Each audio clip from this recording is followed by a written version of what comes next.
Oh, welcome to the Women in Public Safety podcast. This is the podcast where we discuss women issues regarding those who work in public safety and human services, the challenges, and also the triumphs. So, I want to welcome you to another Saturday, to another episode. This is episode 11. I wanted to clarify a little miscommunication, if you will, before we get started to this week's episode. Last week was my first segment of Case Chronicles. That is a separate segment of the show. It's not considered an episode with the other episodes that I have already recorded and uploaded. So if it was mentioned in the description as episode 11 last week, that's actually incorrect because it's a separate segment. So I'm going to be doing Case Chronicles twice a month. It'll have its own entity, so to speak. So this week is considered episode 11. All right. I just want to make that clear, just in case, there's a little bit of confusion and people will say, well, wait a minute, I thought last week was episode 11. No, it was not. It's a different segment. And I will go ahead and name it another format so that everybody can keep up with what's going on. All right. Just want to put that out the way. All right. So today's topic is about celebrating diversity in women in public safety and human services for women of color. It is Black History Month.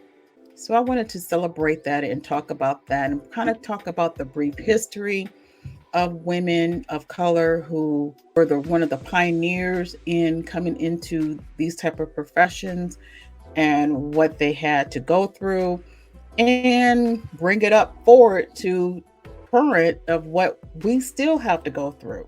Has there been a lot of changes? Of course, there's been a lot of changes and different strategies to challenge and discard the discrimination and racial disparities, but it's still there. So I wanted to recognize the pioneers who have started, and also kind of about what we're going through now. So I had to do some research, and if I'm looking down at my notes, so forgive me. I wanted to know who was the first known Black female law enforcement officer in the U.S. And it came about that a female officer named Georgia Ann Robinson was noted as being one of the first female Black officer who was actually given a badge number, and she was hired by Los Angeles Police Department. So LAPD opened the door for other female women of color officers. And this was way back in 1916. I never would have thought it would have been that far back. I don't know. In my mind, I thought, well, maybe in the 20s, maybe in the 30s, 40s or 50s, or even, in the 60s, but it was way back in 1916. And she was the first female recorded Black officer by Los Angeles Police Department who was given a badge and a title as a police officer. Her badge number was 2244, and she served in different various positions within the department, such as being a traffic officer, and she was also a jail matron. She obviously, we all know that she had to face discrimination, not only twofold, not only as a female, but as a Black or women of color female. So that's intersectionality racism. But no, she persevered. They had to give her respect because, she persevered. She could have easily, just quit the department, but she, trudged on. She took whatever that was given to her and she did her task and she did it well. Though, she was considered a police officer for the department, she was, still being restricted in certain areas of duties of the cities because of her gender, and probably, although it's not mentioned, probably because of her race. But again, despite the challenges, she was considered one of the pioneers of women of color to go into the women of public safety profession. Now, let's switch to human services. Now, the first female Black social worker, those of us who was in the social work field know the name of Jane Edna Hunter, who was born in 1882, and she faced barriers due to her race and gender, but she was the pioneer person who was a community activist in social services by providing services for the poor and, abused children, women who were dealing with various issues within the home. She created services, those resources to help these type of families. She was met with resistance of finding funding to, be able to provide the necessary resources to help families who are in need of any type of social services needs. So, she organized and persevered by being an organizer, social civil rights activist, as I mentioned.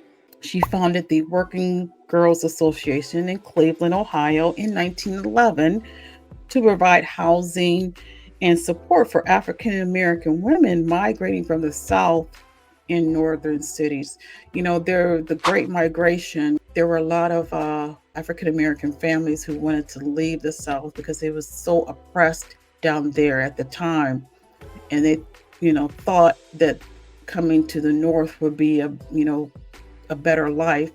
In some ways it was, in some ways it wasn't. There's still, despite what everybody wanna, believe, there still were a lot of discrimination in the North, just as, much as it was in the South. So Miss Hunter, she provided resources for housing for people who were coming up from the South because they were discriminated against in neighborhoods. And then you have children who were in vast needs of sources, clothing, education, healthcare. So she tried to provide that. So she was the pioneer of social work. So I definitely wanted to recognize these women who of color who paved the way for all of us to be in these type of professions that were mainly dominated by men. Let's fast forward to current. Let's talk about some of the things that we're still dealing with for women of color in public safety and human services. And it's, one of the main things that I know for a fact, and I know a lot of people can relate to, is the recruitment and hiring. Women of color often encounter barriers during the hiring process because of certain, racial bias. Organizations may have a preference candidate, not looking at the quality and skills that we may have, that we do have, that we're applying for a certain position or a certain rank within our, departments. Automatically there's already a bias there. So we're pretty much not given a chance. I'm gonna tell you one personal incident that I had. I was in the records department, but I was a records clerk. And this was for a major city police department. And I applied for a crime scene as a crime scene technician. Now, for this particular police department, you didn't have to be an officer. You didn't have to have a enforcement degree, so to speak. I mean, that would have helped. At the time, I was going to school for law enforcement. I was taking criminal justice type courses, but it wasn't required. And matter of fact, they cut it as a civilian type position. So I applied, and I had to take a test. And one of the tests was I had to look at a crime scene, an actual crime scene. And you had to write everything that you see within that crime scene. And I wrote everything that I saw. I mean, I was very detailed, things that you would not think about. Adding as part of a crime scene, when you're going to a crime scene, I did it. I felt that I was over giving more information, whether it was needed or not. I know, but I knew that I wanted to be as thorough as I possibly can, even in, the color of the itself, the angle of the body, clothing of the victim was wearing. I mean, I was trying to be as detailed as I can. Well, you know what? I didn't get the position. Another individual within the department, it was a female, a white female, and I knew the female personally. I knew of her. Well, I shouldn't say personally, but I knew of her. I knew, you know, of her as a, colleague.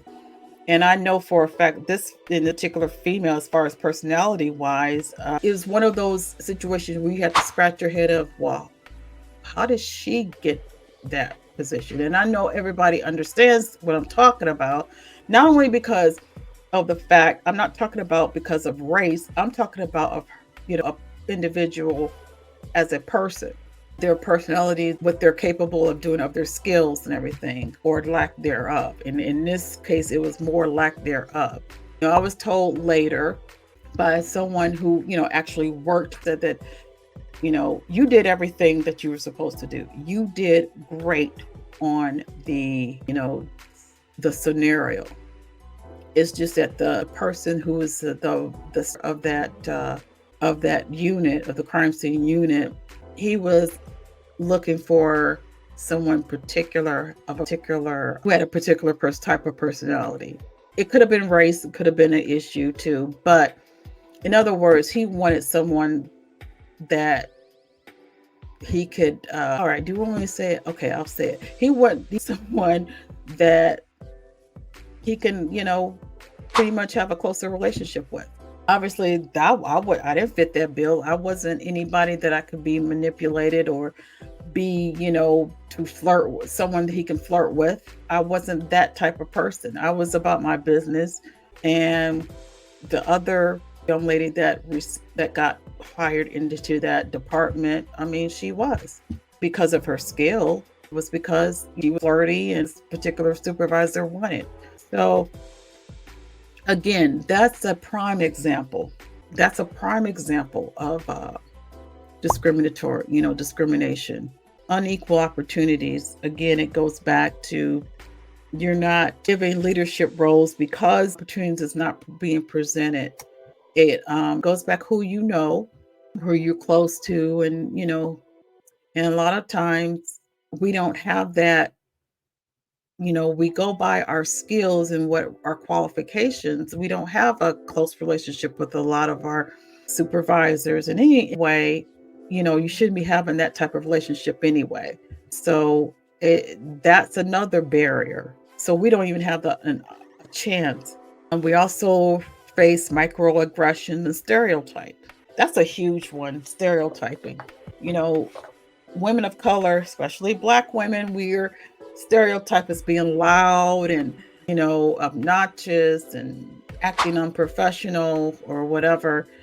And so they're already when you go in for an interview, they already have, stereotyping you, thinking that you're going to be this loud, with attitude type of individuals. And that's not always the case. Over 50% of the time, or 60%, is not the case. That's not, if we're here to be a professional, if we're going for a position that we feel that we're qualified for, then we should be given that opportunity to apply like everybody else. But you're already, being pegged, because of my culture, or what you deem as my culture, that we're already, typecast as being, just difficult to work with, or loud and, with attitude. And that's not true. It's not true. So, what are some of the things that we can do? What can we do to kind of address these type of issues? Well, one thing for us personally, let's start with us as a person of color that we are dealing with. Again, is go back to, we have to take care of ourselves emotionally. We are women, Black or women of color. Particularly, I'm speaking about Black women because that's who I am. I'm an African American, Black woman in law enforcement. We cannot carry the burden of everything on our shoulders. And I think that's another stereotype, that we're strong, and which we are, but at the same time, we also have emotions, and we carry everything on our backs and on our shoulders. And this can lead to burnout and compassion fatigue, it's mentally as well as emotionally. So organizations, and this is across the board, not only for African American women, but women or anybody across the board, our organizations and departments, we need to provide resources and support systems that will address these type of challenges.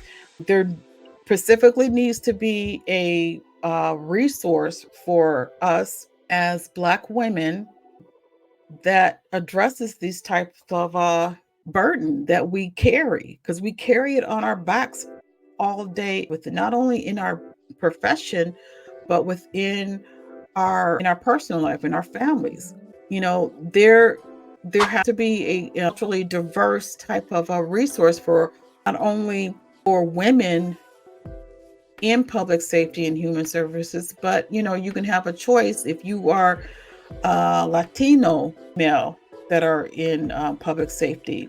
There should be resources for the Latino community, as well as in the African American community, as well as the Asian community, and so forth. Because our needs, our culture, someone who has to understand our culture, there needs to be a resource for that can, comfortably seek the help that we need emotionally and mentally, and you know talk to someone who understands us culturally. Also, these departments, these agencies need to recognize and embrace the cultural diversity. A lot of it is doing now is what's called the DEI, diversity, equality, and inclusion. A lot of departments are now recognizing the importance of embracing the cultural diversity. And that's something that we have to, address and continue to build upon that DEI concept. It's a hard subject. It's been an ongoing issue for generations after generations. Policies need to be put in place that definitely addresses the disparities and the biases within the public human service professionals.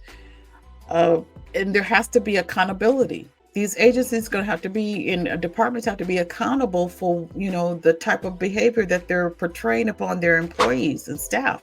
And, it's a start, but it's going to be an ongoing process, and we have to call it out. We can't, a lot of us will just say, well, you know what, this is the way it is.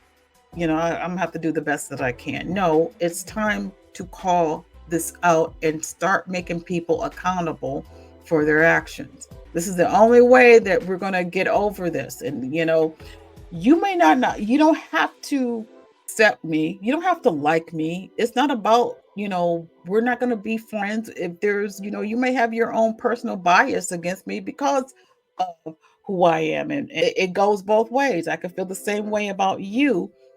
But at the end of the day, it's about working together and respecting each other as a colleague. The main thing, when I was a corrections officer in a prison, there are plenty of people that I wouldn't consider, friends. And I know a lot of them, there were individuals that, they didn't care for me because of, what I am and who I am.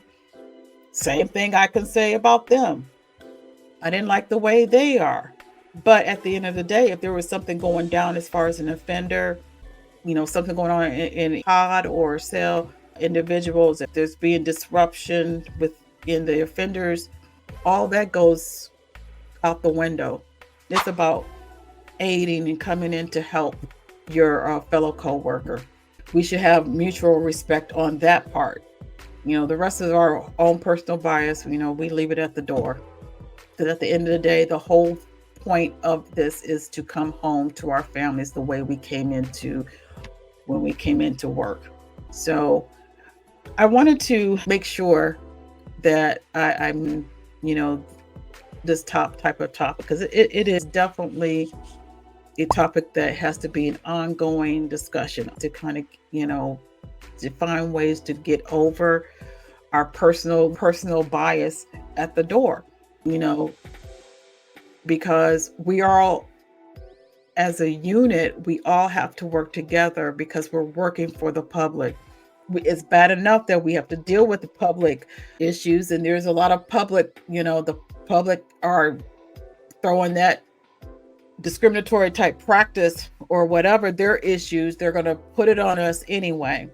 But to come into work and have to deal with that with your fellow colleagues, it's just too much. And it has to, you got to kind of take a step back and say, look, it's not about me and how I feel about this person. And it's about, look, this person needs help at the end of the day. If he's on the radio and this person is in a distress call, I have to do my job and, and come out and to assist. So with that being said, that was episode 11. I wanted to pay homage to the trailblazers of women of color who became the first to open the doors for the rest of us, and to thank you for their tenacity and their bravery of, facing the challenges and the discriminatory relations that they had to endure, which was a lot worse than what a lot of us have to endure now. But,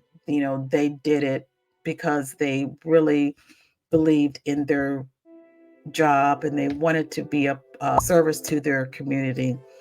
So I wanted to salute them and honor them. So thank you for listening for another episode of episode 11. So, but you guys take care of yourselves. Again, reach out to me at publicsafetybywomen@gmail.com. If you have a story that you would like me to talk about for my Case Chronicles segment, please do that. Please reach out to me at that email address. Also go to the website at womeninpublicsafety.com and you can read the blog that is my podcast. And I just add it as a blog, and I just, highlight some things that we've talked about in the podcast. So with that being said, be safe, you guys, be blessed, and I will talk to you next week. Peace.